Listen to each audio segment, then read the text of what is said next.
안녕 형들! 오늘은 새해 첫 코너로 한국의 전설의 레슬러 한 분을 소개시켜주려고 해. 한국과 일본을 종횡무진하며 엄청난 기술로 세계 레슬링계를 호령했던 이 전설의 레슬러는 누굴까? 바로 박치기의 대왕 김인이란 선수야.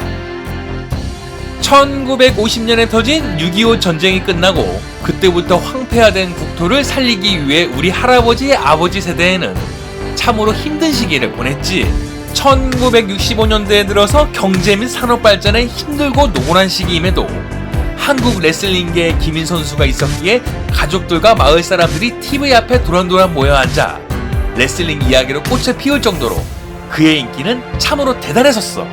김인 선수의 인기의 주축은 바로 박치기란 기술이었지. 그의 레슬링을 보진 못했어도 김인 하면 박치기일 정도로 형들도 살면서 한 번 정도는 들어봤을 거야. 상대방의 머리를 두 손으로 잡고 자신의 머리를 빠르게 뒤로 젖히면서 그대로 박치기 하는 기술인데, 이 기술을 실행하는 도중 한쪽 다리를 드는 특유의 자세로 일본에서는 외다리 박치기란 기술로도 유명했었지. 이 무지막지한 박치기를 거구 레슬러들도 한 경기에 3번 이상을 못 넘길 정도로 상대를 뻗어버리게 만드는 코케한 장면은 국내외 안팎으로 김인 선수의 인기를 급상승시킨 1등 공신이 되었어. 또한 그의 X구치기란 서브 미션기도 굉장히 위력적이었어.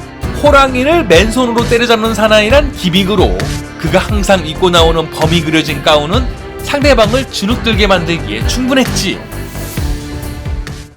김인 선수는 1929년 전라남도 고흥 섬마을에서 가난한 농부의 아들로 태어났어. 그가 선수로 활약할 당시 180cm가 넘는 키와 몸무게가 무려 120kg이 육박하였으니 이때 당시 소년 김일의 체구는 또래 아이들보다 어마어마했지. 그렇다 보니 어렸을 때부터 씨름으로 몸을 다지기 시작했어. 이윽고 청년이 되어 일본에서는 역도산 선수가 세계 챔피언이 되었다는 소식이 들리고 이때 머리를 한 대 얻어맞은 김인 선수였지.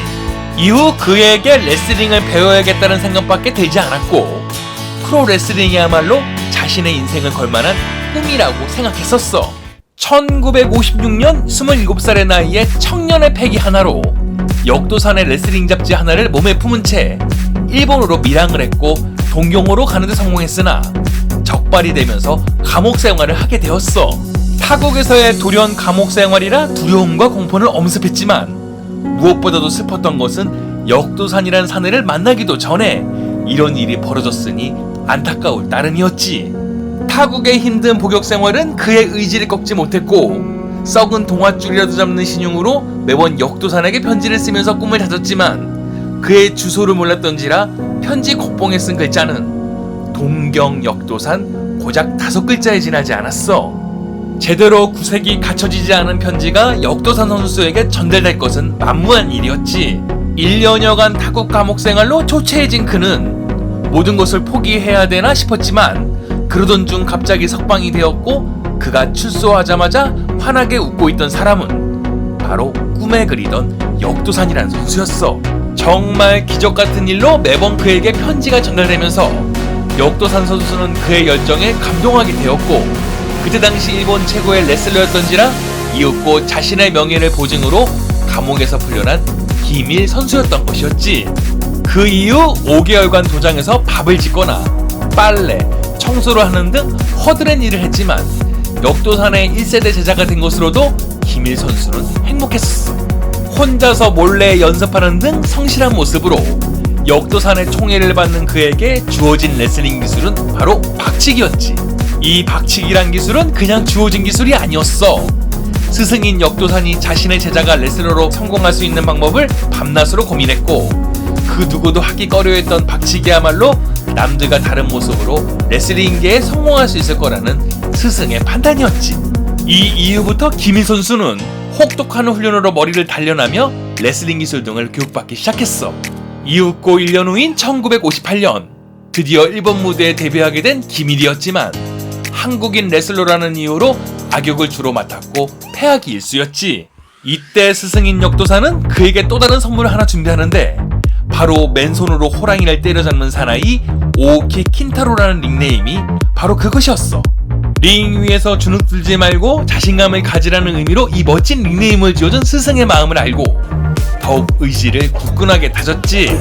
이때 당시 180cm를 훌쩍 넘는 키로 일본 프로레슬링 단체 JWA에서는 자이언트 바바, 안토니오 이노키 등과 어깨를 나란히 하며 거구의 삼총사라고 불리울 정도로 상당히 몸집이 큰 편에 속했어. 이때 덩치가 큰 미국 레슬러들 앞에서 주눅이 든 일본 레슬링계에 한 남자가 나와서 외국 레슬러들을 호쾌하게 KO시키는 것을 보며 김일 선수의 인기는 날로 승승장구하였으니 레슬링 업계의 사람들도 그가 한국 사람이라는 것을 팬들 앞에서는 쉬쉬할 정도였지. 그가 얼마나 인기 레슬러였는지 알 수 있는 부분이야. 같은 스승에서 자란 안토니오 이노키와 자이언트 바바 선수들과 명경기를 만들어내면서 그의 이름은 일본 프로레슬링계에 빠져서는 안 될 인기 스타가 되어 있었어. 5년 동안 각종 경기에 출연하여 엄청난 활약을 한 끝에 1963년 12월 13일 미국에서 벌어진 세계 레슬링 협회 대회에서 제23대 챔피언 타이틀을 거머쥐게 되었지. 고생스러웠던 과거들이 주마등처럼 지나가면서도 맨 앞에 그려지는 건 역시나 스승 역도산의 얼굴이었어.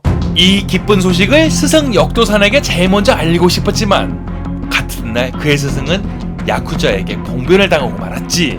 이틀 후인 15일 김일 선수에게 뜨거운 사랑을 아끼지 않았던 스승 역도산 선수는 그렇게 타계하고 말았어.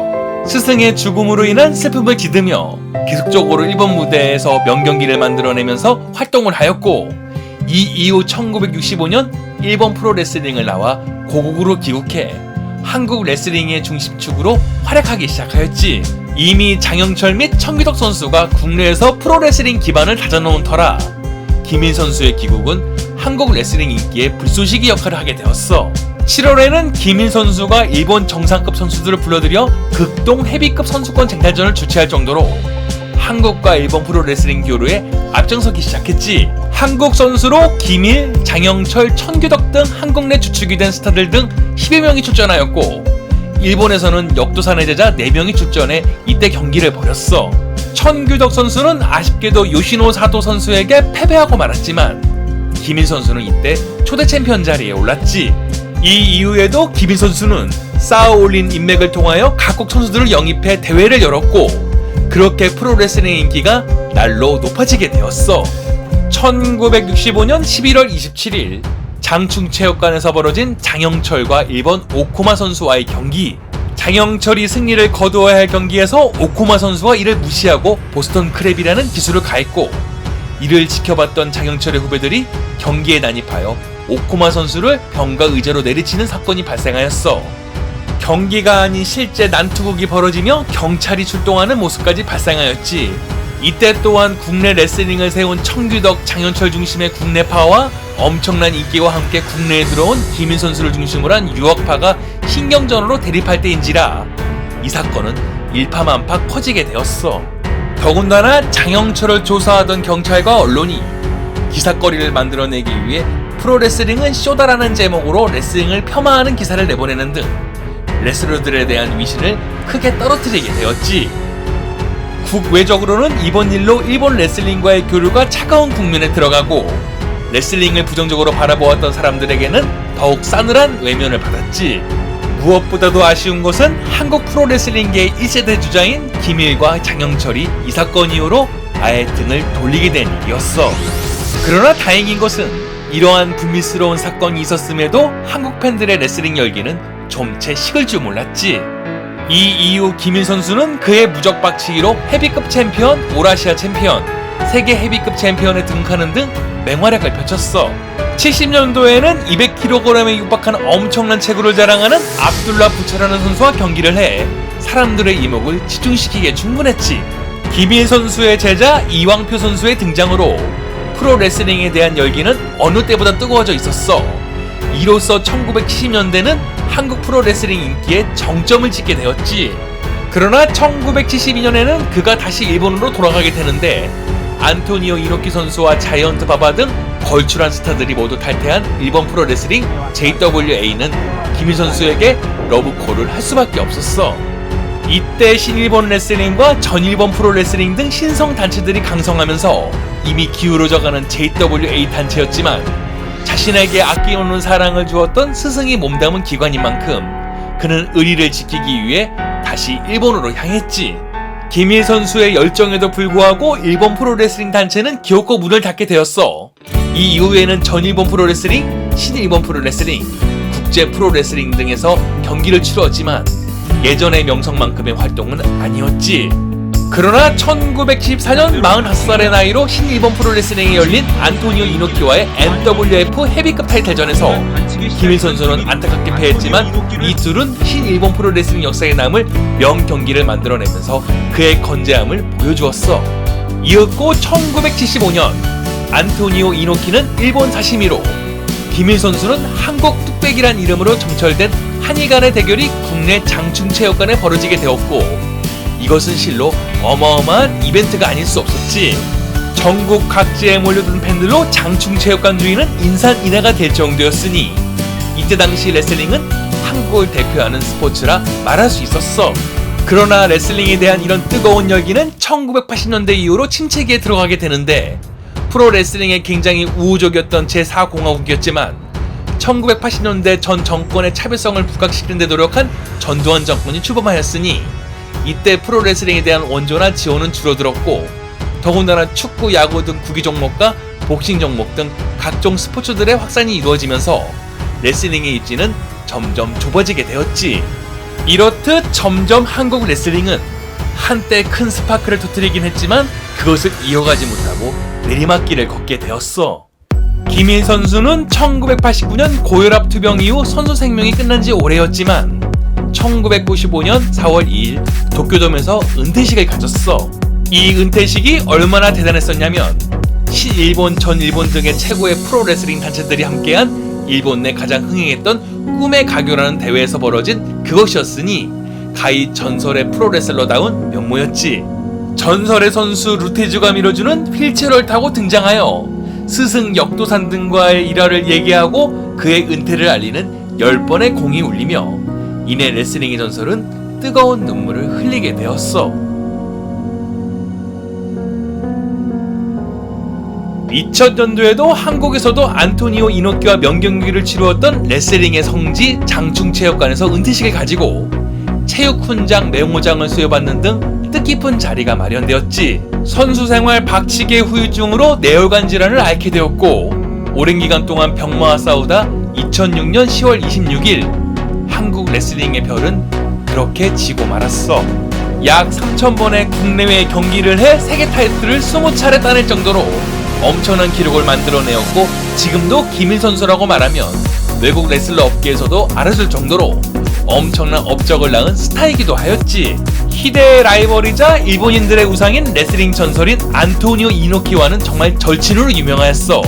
브라질계의 일본인인 이노키는 역도산의 또 다른 수제자로 김일 선수와 인연을 맺게 되었지. 이노키는 선배인 김일 선수를 무척이나 따랐고, 김일 선수는 밤에 스승 몰래 이노키를 한인 식당에 데려가는 등 서로 아끼는 형제처럼 지내게 되었어. 농담 삼아 앞으로 장차 라이벌이 되면 누가 이기냐는 등 우스갯소리를 던지면 선배인 김일 선수에게 꼭 지겠다고 하는 이노키 선수였지. 김일 선수와 안토니오 이노키와의 전적 9승 1패 28무로 대부분 그의 약속은 지켜지게 되었어. 2006년 그가 눈을 감기 전 한국 레슬링계의 두 거목이 다시 만났고, 프로레슬링은 쇼다라는 사건으로 틀어진 지 41년 만에 김일 선수가 장영철 선수를 직접 찾아가 극적인 화해를 하며 서로 눈을 붉혀 국내 레슬링 팬들에게 뜨거운 감동을 주었지.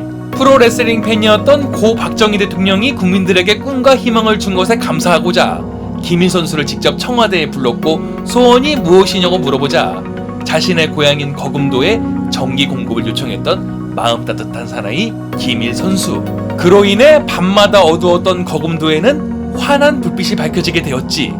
이윽고 1994년 섬 주민들이 돈을 모아 김일 선수 공덕비를 세우게 되었어.